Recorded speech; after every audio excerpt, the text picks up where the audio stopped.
the U.S. economy and really the global economy, it powered through so many headwinds that it was handed last year.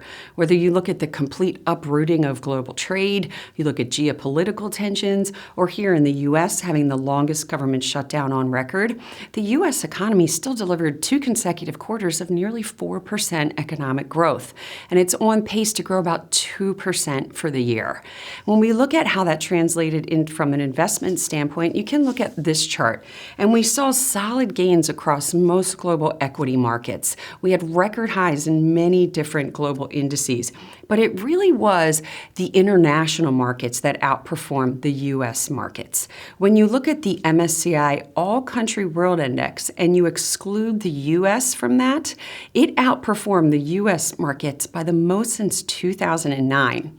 And you can see here in the red, whether you look at things like emerging markets, Europe, the UK, all of these benefited from the easing in the trade tensions in the second half of the year.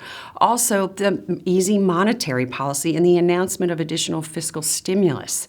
In the U.S., in the dark blue, you can see that it still was a large cap growth and technology story, but in the second half of the year, you saw some rotation into some of those areas of the market that are unloved, small and mid caps, value over growth. From a fixed income perspective, it was a big year for emerging market bonds, up over 11%. And that's because we had the continued reach for yield, you had those easing trade tensions, you had inflation decelerating, and you had a weak dollar. That benefited emerging market bonds and international bonds in general. We mentioned that long-term bonds outperformed short-term bonds, and that went along with the Fed easing cycle and the uncertainty from a global standpoint. When it comes to the commodities sector, it was all gold. Gold had its best annual performance that we've seen since 1979, and it hit about 50 fresh record highs throughout the year. Gold was supported by a weak dollar, the geopolitical tensions that we saw, the uncertainty from a domestic standpoint. Gold continued to rally on the back of these uncertainties.